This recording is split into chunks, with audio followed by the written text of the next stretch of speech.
Primera de Corintios, capítulo 1, verso 2.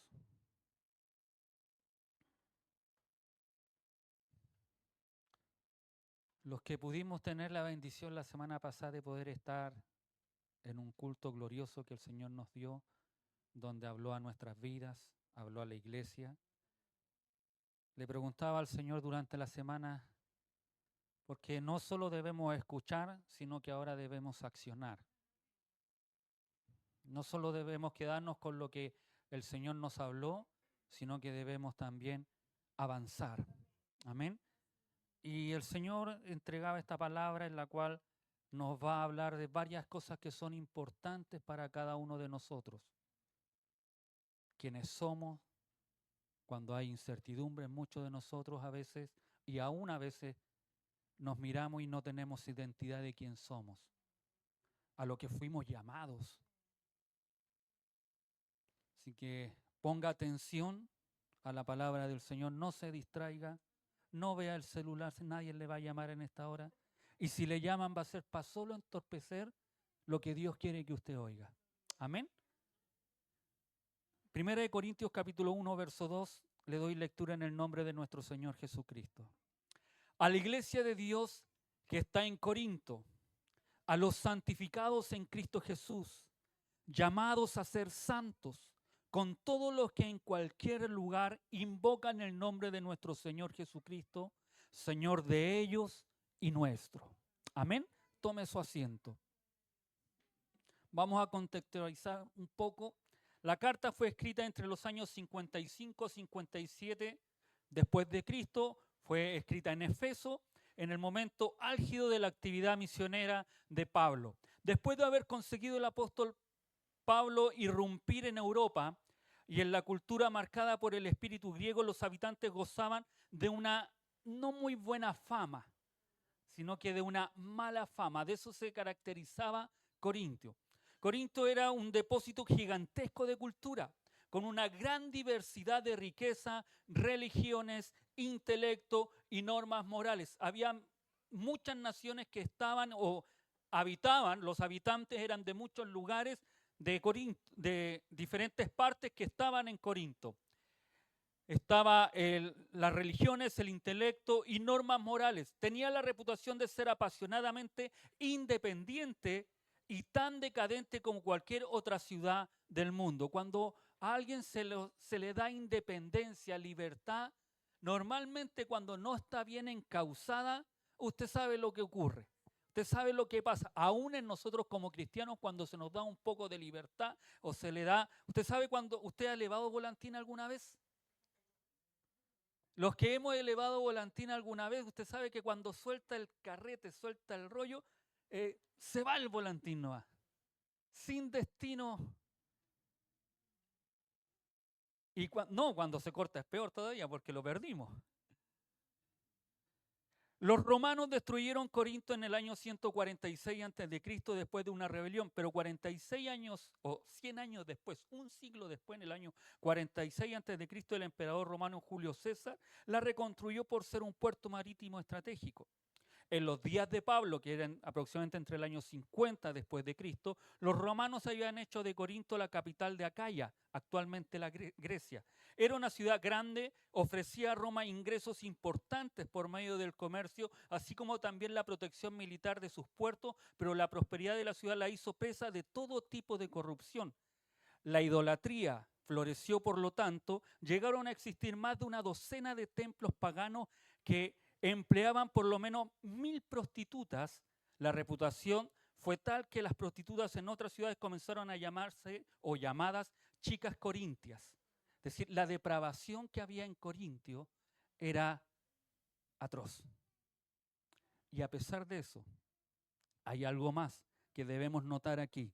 No solo la religión se había envilecido, sino que la filosofía griega estaba en decadencia. En la ciudad se daba rienda suelta, desenfrenada a todas las pasiones y se suscitaban discusiones sin fin. Por esa razón dijo el apóstol Pablo cuando llegó a Corintio: entre vosotros no quise saber de otra cosa que de Jesucristo, y más exactamente de Jesucristo crucificado. ¿Sabe que cuando Pablo llegó a decir, llegó a Corinto, empezó a ver la depravación que había, lo que sucedía en las calles, lo que pasaba en los templos que supuestamente eran para adorar, pero el paganismo lo había tomado completamente y en vez de adorar a Dios, adoraban a sus dioses, y la sexualidad en ese tiempo era inmoral y de hecho era parte de la religión que ellos acuñaban y que ellos tenían. Entonces, cuando Pablo llega a Corintio, dice eso: yo no quise ver nada más que a Jesucristo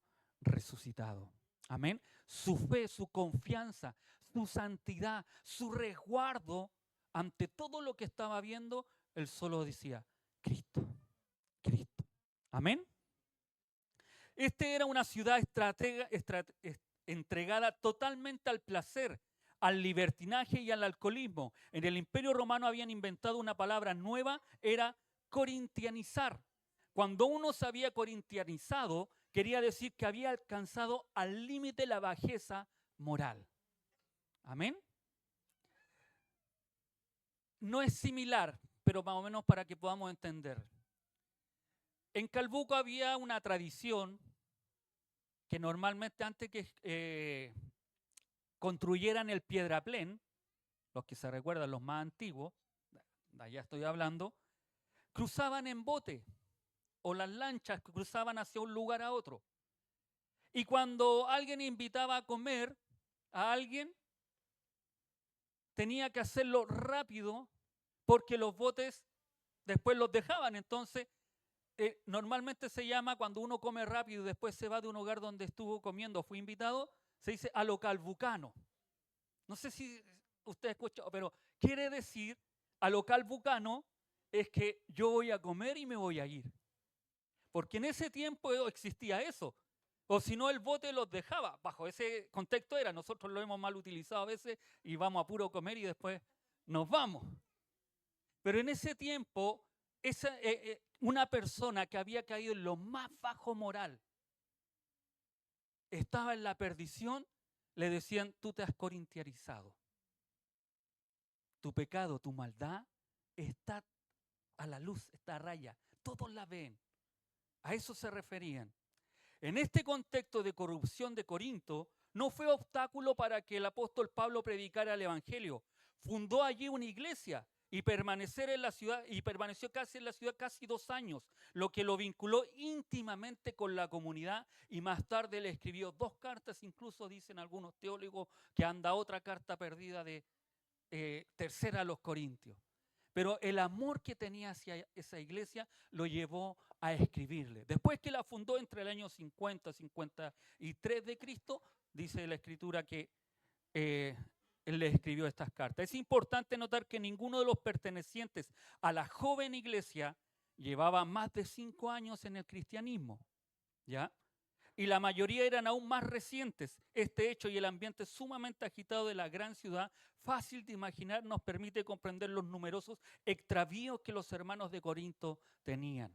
Pablo tuvo que lidiar con varios problemas de la vida práctica que se mencionan en la carta a los Corintios, como divisiones y facciones. La iglesia estaba dividida en diferentes grupos que seguían a diferentes líderes, incluyendo a Pablo, Apolo y Pedro o Cefas.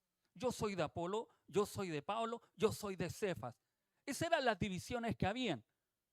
Y eso no está bien. Esos eran los problemas que estaba teniendo la iglesia de Corinto. El segundo problema era de inmoralidad. Había casos de inmoralidad sexual y otros pecados en la iglesia. Desacuerdos y pleitos. Los miembros de la iglesia estaban llevando sus disputas a los tribunales civiles en lugar de resolverlos dentro de la iglesia. Había confusión sobre el matrimonio y la sexualidad. Había preguntas y confusiones sobre el divorcio y la sexualidad, sobre el matrimonio. Había abuso de los dones espirituales. Algunos miembros de la iglesia estaban abusando de los dones espirituales, como hablar en lenguas, y causando confusión y desorden en las reuniones de la iglesia. Había dudas sobre la resurrección. Es decir, ya no solo eran pleitos, ya no solo eran divisiones, sino que también empezaron a tener problemas doctrinales. Ya no empezaron a creer en la resurrección. Algunos de los miembros de la iglesia estaban cuestionando la resurrección de los muertos y la segunda venida de Cristo. Y ahí ya hay problemas. Ahí ya Pablo, los de Cloé, es decir, si usted lee la carta, fueron los de Cloé los que le dijeron o fueron con el chisme a Pablo a decirle, ¿sabes que está la escoba en Corinto, en la iglesia? Y también tenían problemas de generosidad y ayuda. La iglesia en Corinto estaba luchando con la generosidad y la ayuda a los necesitados. Pero ante todos estos problemas que había en la iglesia, me encanta cómo Pablo los comienza a exhortar, dejando en claro su posición en Cristo, ofreciendo corrección, orientación y enseñanza para ayudar a la iglesia a crecer en su fe y en su vida en Cristo. Este versículo destaca la identidad de la iglesia como el pueblo santo de Dios, llamados a ser santos y unidos en Cristo Jesús, y nos recuerda que somos parte de una comunidad de fe más amplia que trasciende las barreras geográficas y culturales. Amén. Vamos al verso. A la iglesia de Dios que está en Corinto. Los destinatarios sin lugar a dudas son los corintios, pero en la expresión del apóstol la formulación es mucho más plena y honorífica. A la iglesia de Dios que está en Corinto. Indudablemente en Corinto se conocía ya de antes la palabra eclesía, que quiere decir iglesia o asamblea. En todas las democracias griegas se designaba con este nombre la reunión de los ciudadanos que tenía voz y voto en la ciudad. Cuando se habla de una iglesia, se habla de alguien que podía, o eclesía o asamblea, no hace diferencia si es una iglesia cristiana o si es una iglesia no cristiana. El término eclesía que decía era una reunión de la asamblea donde todos podían votar.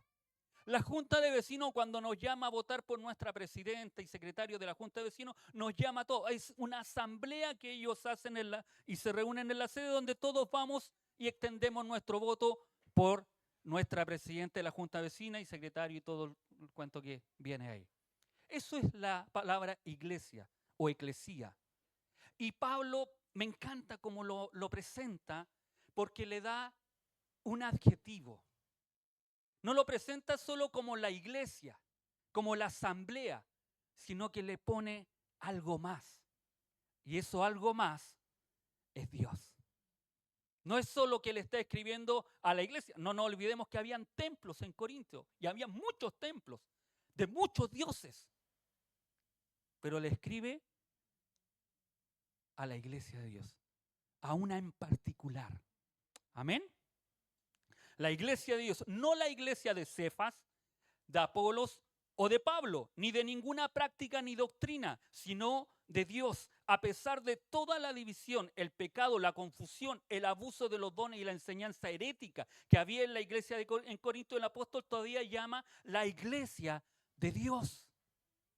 No los hace, saben que ustedes están llenos de pecado, ya no son la iglesia de Dios. No, a la iglesia de Dios, a la asamblea de Dios. Porque allí estaba en realidad la escena divina y espiritual que hace de los creyentes reunidos la iglesia de Dios. Hay algo que nos distingue de todos. Hay algo que debe ser distintivo en nuestras vidas. Y ese no es que yo sea más bonito o más feo, que esté más gordo, más delgado, más chascón o más pelado. No, lo que nos debe distinguir es Dios en nuestras vidas. Pero al dirigirse Pablo a esta comunidad como eclesía de Dios, hace saber que se reúnen y han sido convocados en nombre de Dios. Aquí pues se toma en su sentido propio y personal de pertenencia hacia Dios. No una simple iglesia, sino que la distingue y le da un valor especial. Lo importante no es el lugar de ubicación, sino que es la iglesia del Dios Todopoderoso. No es que sea Corinto, sino que es la iglesia de Dios. No es que la iglesia sea de Calbuco, no, que nosotros somos parte de la iglesia de Dios. Usted es parte de la iglesia de Dios. Y a ellos les está escribiendo Pablo, a ustedes que estamos llenos de pecado, pero son la iglesia de Dios. Son la iglesia de Dios. Nosotros que faltamos, no nos olvidemos cómo estaba Corinto, nunca se olvide de eso. Pero a pesar de eso, Pablo con amor les dice, la iglesia de Dios. Si pensáramos en la iglesia de esa manera, nos acordaríamos más de la realidad que nos une y menos de las diferencias locales que nos dividen. ¿Sabe que esto es importante? Porque a veces nos dividen puras cosas. Nos quejamos, como decía al comienzo la pastora, de puras cosas que no nos edifican. Mañoseamos. No somos capaces a veces de mirarnos a la cara. Murmuramos. Hablamos cosas que no corresponden. Pero si pensáramos y dijéramos, ¿sabes qué? Yo soy de la iglesia de Dios. Y el que nos une no es este letrero. No es este pastor o la pastora o los hermanos. Lo que nos une es Cristo. Es su sacrificio. Si pensáramos en eso, ¿sabe que dejaríamos todas nuestras mañas? La iglesia crecería, la iglesia avanzaría, porque yo no estaría preocupado de mis mañas, sino que estaría preocupado de hacer la voluntad que el Señor nos mandó a hacer. Es triste, pero la iglesia de Corintios estaba influenciada o estaba influenciándose o dejando ser influenciada por lo que la sociedad de ese tiempo vivía y ocurría. En el mundo usted sabe que hay divisiones. Unos se abanderan de uno o otro. En el mundo uno dice me gusta este para presidente y a otro les gustó otro. No vamos a hablar de política y ver las consecuencias de uno u otro. Pero uno se abandera. El mundo hace eso. Nosotros no debiéramos abanderarnos. Nosotros debiéramos ser de Cristo. Amén. ¿Cuánto ha influenciado el mundo a la iglesia? Morgan dice en su introducción a Corintios, la medida del error por parte de la iglesia es la medida en que se ha dejado influenciar por el espíritu de la época. En ocasiones se nos dice que lo que la iglesia necesita supremamente es que debe tomar el espíritu de la época una y mil veces. No, lo que la iglesia necesita es supremamente es corregir el espíritu de la época. Queriendo decir que nosotros no debemos ser influenciados por el mundo. Nosotros, el espíritu que está en mí, en usted y en cada uno de nosotros, debemos influenciar al mundo. Amén. Cuando hablamos de influenciar al mundo, me refiero a aquellas personas que son amigas tuyas, que a veces te dicen, hazlo nomás si no te está viendo nadie. Dale nomás si es un poquitito. Si una copa no hace daño. No sé si alguien ha escuchado eso. No, dale, si una no hace nada, va a estar más tranquilo, más reposado. Los problemas se te van a ir, se los vas a olvidar. Te estás dejando influenciar por aquellas personas. Y eres tú el que debe influenciar a aquellas personas. Una copa sí hace daño. Menos si la tomas en un horario que no es de comida. Algunos pueden decir, no, es que los médicos recetan una copa porque es bueno para el organismo, todo ese tipo de cosas. Sí, no lo voy a discutir. Pero no 2, 3 copas. Y después, si te das cuenta, está la botella vacía. O la caja, como dice por ahí. Debemos preocuparnos. Debemos cuidarnos. No debemos dejarnos influenciar por el mundo. No se olvide, usted y yo somos la iglesia de Dios. Amén.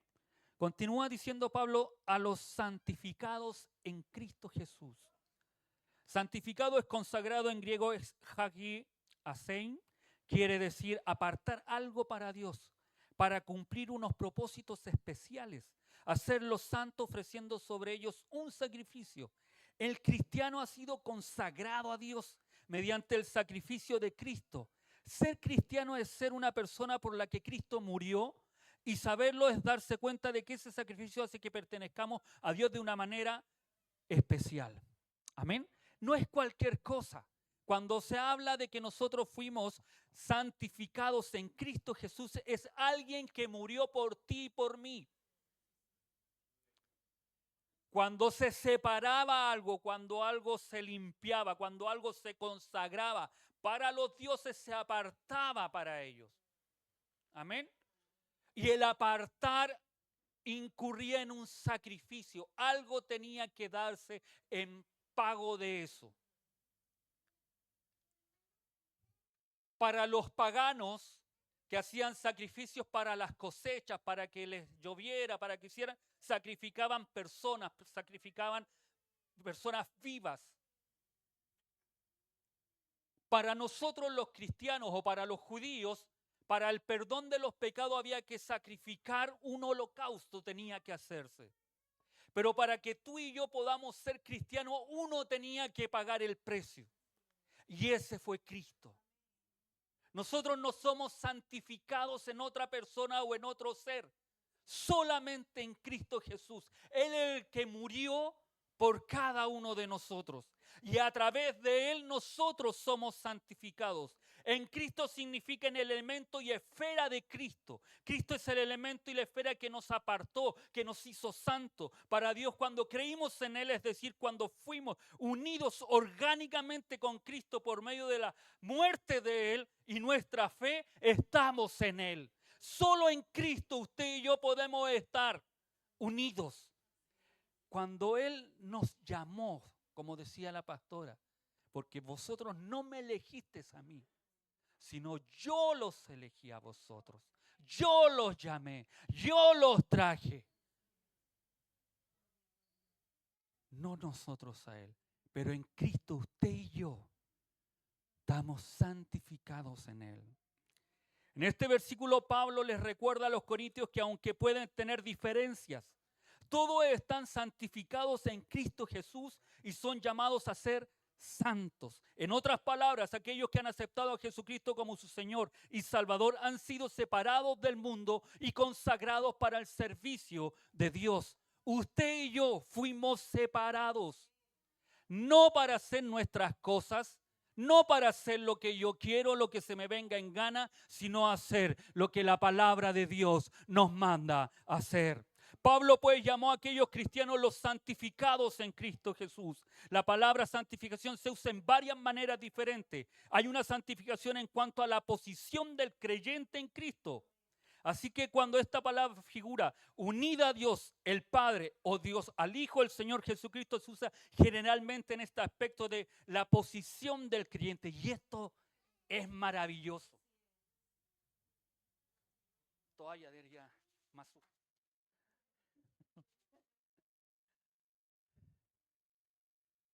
Esto es, cuando uno lo entiende, lo comprende, que la posición que Dios o Pablo le está diciendo a los corintios que ellos tienen es maravilloso.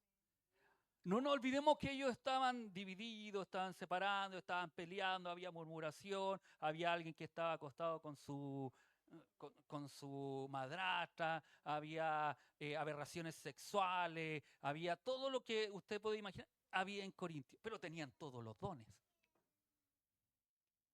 Pero así, a pesar de todo eso que había, la Escritura nos dice que Pablo dice que ustedes son santificados en Cristo Jesús. Tienen una posición diferente, distinta. No por sus méritos, no porque yo sea el mejor, no porque tú seas la mejor. Como tú no hay nadie más. No, no es por eso. Es porque en Cristo Jesús tú eres santificado. Tú eres justificado cuando Dios te mira a ti. Cuando Dios me mira a mí, ve a un hijo santo. Pero pastor, estoy una pelota de carne. Estoy lleno de de pecado, falta. Sí, pero Dios, en posición ante Dios, tú eres santificado, no por tu mérito, en posición por Cristo Jesús. Amén. Ahora cuando la santificación aparece relacionada con el Espíritu Santo, entonces se refiere a la santificación práctica. En el versículo 30, Dios ha hecho que Cristo sea nuestra sabiduría, nuestra justicia, nuestra santificación y nuestra liberación. Él es pues nuestra santificación. Mas por Él estáis vosotros en Cristo Jesús, el cual no ha sido hecho por Dios, o nos ha sido por Dios sabiduría, justificación, santificación y redención a cada uno de nosotros. Cuando hablamos de aquella santificación práctica, es aquella que tú día a día estás realizando y haciendo. La santificación es una posición que tenemos en Cristo. Si usted ha confiado en Él, Él ha sido hecho su santificación. Y usted es un salvo hoy como lo será dentro de 1.000.000 de años más. Porque usted ha sido salvado en Cristo. Y usted no puede agregar nada a eso. Nada podemos agregar. Por más que buena obra usted haga, no, usted no hace buenas obras para ser más salvo o ser más santo. Usted hace buenas obras porque Dios lo lleva a hacer a usted buenas obras. Porque de lo contrario, ninguno bueno haríamos. Todos buscaríamos lo nuestro. Pero cuando tú ves que alguien hace algo bueno, se desprende, da tiempo, hace aquí, hace allá, solamente es porque Dios lo lleva a hacer. Amén. Pero en cuanto a la santificación práctica, eso es algo que varía en diferentes personas. Los de Corintio, por ejemplo, no parecían ser santos en cuanto a su condición, que estuviesen siendo santificados. La acción del Espíritu Santo no era muy evidente en sus vidas. Usted lea la carta en su casa. Pero por estar unidos a Cristo, estaban santificados en lo referente a su posición. Pero eso no nos debe llevar a relajarnos o vivir una vida en pecado. Pablo hace un llamado a cada uno de nosotros. A veces nos preguntamos, ¿para qué fui llamado? ¿Cuántos nos hemos preguntado, ¿para qué fui llamado? ¿Para qué sirvo a la iglesia? ¿Tú crees que puedes servir a la iglesia para venir solo a predicar acá arriba? ¿O coordinar? ¿O cantar? ¿O ser parte del coro? A veces pensamos que nosotros somos llamados, ay no, si yo me salgo del coro no sé qué pasaría de mi vida. No has entendido nada lo que es el amor de Cristo. Si tú luchas o tienes tus egos y pensando como ayer lo tenía un joven que decía que ya tenía que haber sido líder. Su ego tan grande que ya debiera ser, haberle entregado mucho tiempo el liderazgo. ¿Y crees que eso es lo más importante? No es eso. Aquí Pablo hace un llamado, hay muchos llamados, o usted puede buscar en la Biblia, pero aquí Pablo hace un llamado especial. Nos invita a algo. ¿A quiénes? A los que estaban en pecado, a los que estaban en falta. Si esta carta podría haberle dicho esta palabra a aquellos que eran de Efeso. ¿Se acuerda la iglesia de Efeso cómo era? Era una iglesia buena cuando habla a la iglesia, a la de Colosenses a lo mejor. Iglesias buenas, que no se veía mucha falta, pero no. Pablo le escribe a los de Corinto. Les dice esto, que es tan importante, llamados a ser santos. ¿Tú crees que solo el servir aquí dentro de la iglesia es necesario o no? Aquí es útil, nos edificamos y los dones deben trabajarse. Pero tú eres útil, no solo aquí, fuera de aquí también eres útil. En 1 Corintios es poco halagador a los cristianos. En Corinto se muestra que tienen en ocasiones problemas de moralidad, problemas de doctrina, problemas de gobierno en la iglesia, problemas de dones espirituales, problemas de servicio en la iglesia, problemas de autoridad. Incluso podría ser fácil pensar que incluso ya ellos no eran salvos, pero lo eran. Por Pablo fueron llamados a ser santos. Esto describe a los cristianos como los que han sido llamados a ser el pueblo dedicado a Dios, recibido el llamamiento para formar parte del pueblo de Dios. La palabra agios, que la Reina Valera traduce por santo, describe una persona o cosa que se ha consagrado como propiedad y al servicio de Dios. Es la palabra que se usa para describir un templo, un sacrificio o un día que se han señalado para Dios. Ahora bien, si una persona está señalada como propiedad exclusiva de Dios, debe mostrar idoneidad en su vida y carácter para tal servicio. Así fue como agio llegó a significar santo. La raíz de la palabra es separación. Tú y yo fuimos apartados, hermano. Y esto tenemos que entenderlo. Tú y yo fuimos separados, sacados. Una persona que es agio es diferente de los demás porque ha sido apartado de lo ordinario. Mire qué maravilloso. Ha sido apartado de lo ordinario para pertenecer a Dios de una manera especial. No que ustedes eran ordinarios, yo era ordinario, pero éramos del mundo. Nuestro destino era el infierno. Nuestro destino era estar eternamente separados de Dios. Y en su amor y en su misericordia, Dios separó la mugre que había encima de cada uno de nosotros y nos tomó, nos limpió, nos lavó, nos dio un nombre, por sobre todo nombre, nos hizo llamar sus hijos, pueblo suyo, nación santa, pueblo adquirido por Dios.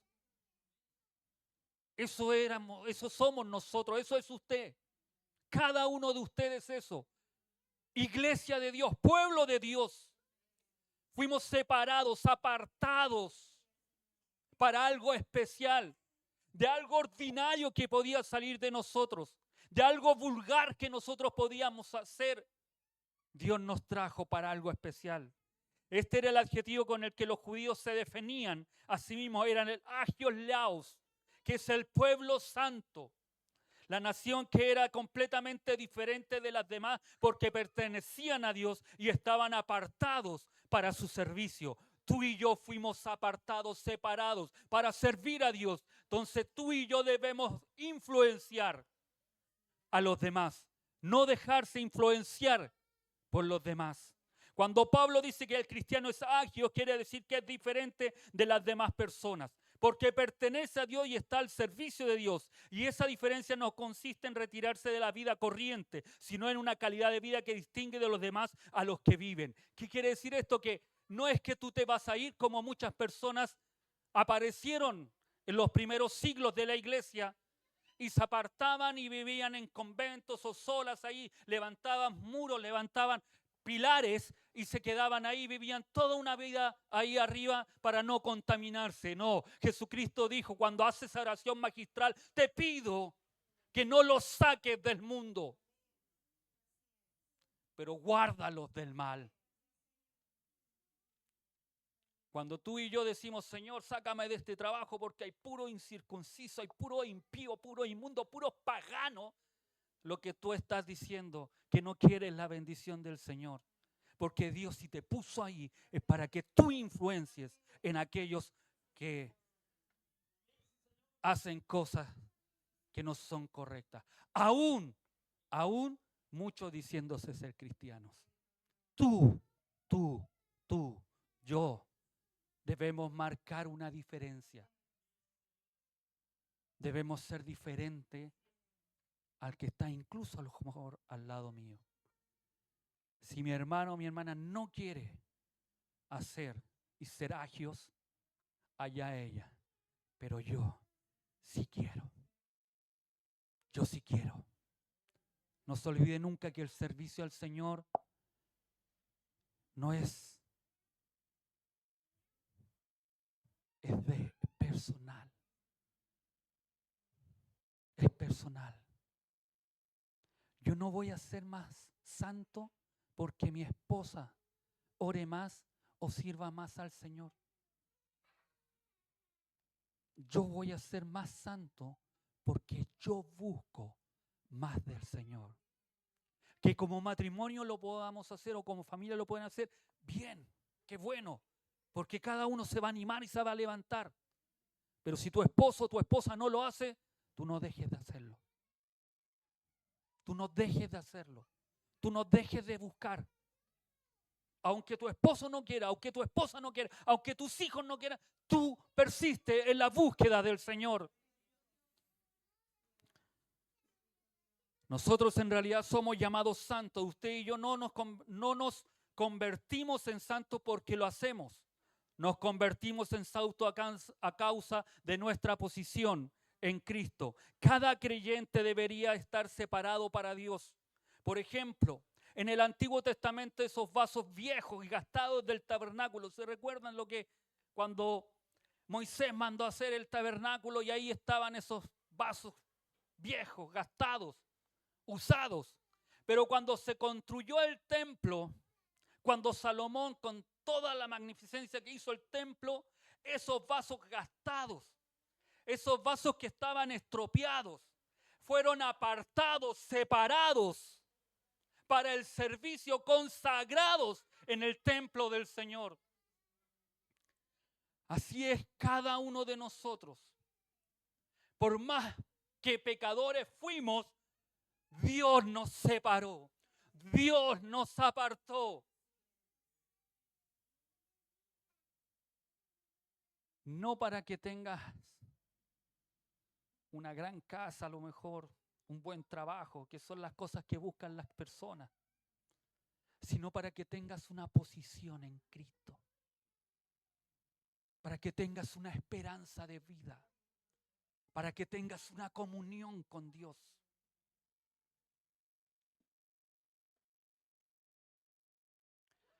Por ello enfatizo que no somos llamados santos por lo que hacemos, sino por estar unidos a Jesucristo.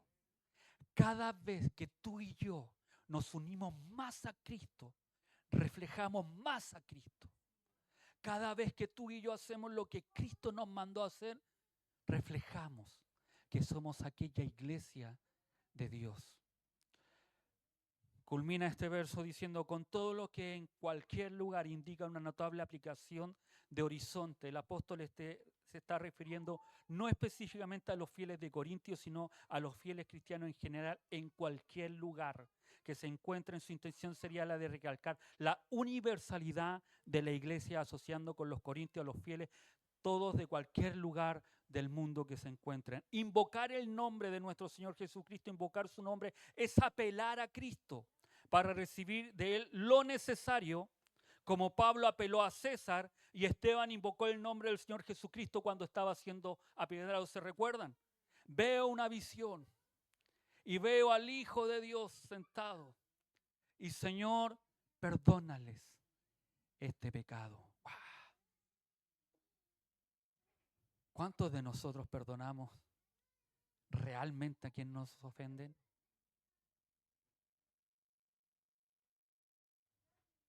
Es fácil decirlo, difícil hacerlo.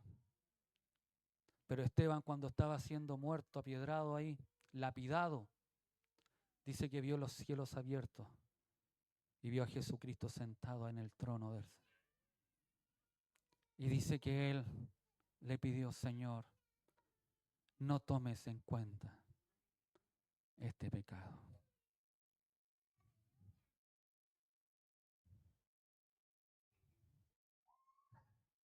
Y muchos de nosotros a veces no podemos avanzar porque no somos capaces de invocar el nombre del Señor para que nos ayude en aquellas cosas que nos cuestan hacer.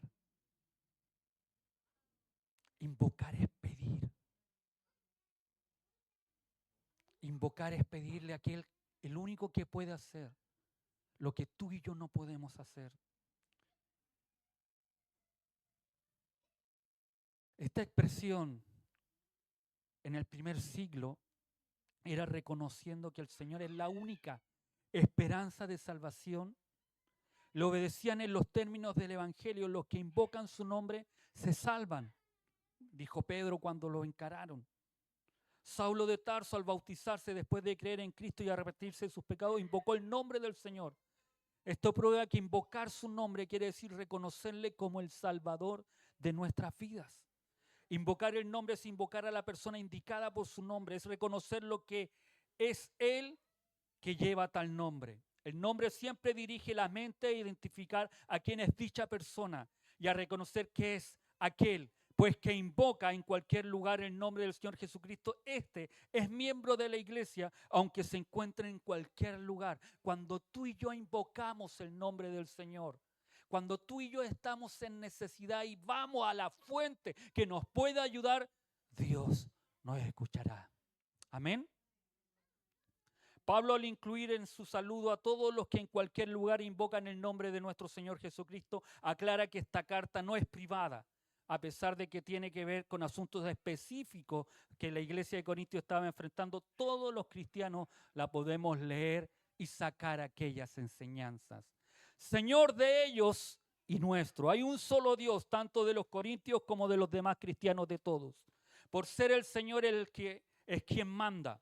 Al hombre pues le toca obedecerle y no nada más pronunciar la frase Señor, Señor.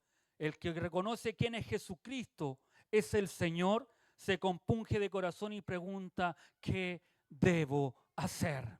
Amén. Cuando vimos en el libro de los Hechos, cuando después de que se glorificó, se manifestó en Pentecostés la gloria del Señor, y Pablo le preguntan, ¿qué es esto? ¿Estaban ebrios? No, no están ebrios. Él dice, y empieza a proclamar lo que había sucedido, la profecía de Joel, y empieza a decirle, las personas se compungieron de corazón, se dieron cuenta que les estaban hablando de ese Dios verdadero, del Dios poderoso, del Dios que había cumplido sus promesas.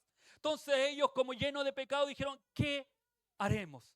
Y ahí viene donde Pedro les dice, arrepentíos y convertíos de sus pecados. Amados, no podemos pasar por alto cada vez que Dios nos hable, nos diga, nos enrostre lo mal que estamos a veces sirviendo al Señor, lo malo y pecadores que hemos sido, pasar como si nada. Debe haber compungimiento en nuestro corazón, debe haber quebrantamiento en nuestra vida. Debemos ser honestos para el Señor. No porque digamos Señor, Señor, entraremos al reino de los cielos. No porque le digamos Kyrios, Kyrios. Si realmente en nuestro amo el Señor, si realmente amamos al Señor, si realmente queremos al Señor, debemos arrepentirnos, debemos volvernos a Él, debemos hacer la voluntad del Señor. Que este corazón sea transformado. Amén. Ya para finalizar, el mensaje principal de 1 Corintios 1:2 es la unidad y la armonía dentro de la iglesia. A menudo las iglesias pueden verse afectadas por divisiones internas y conflictos entre los propios miembros.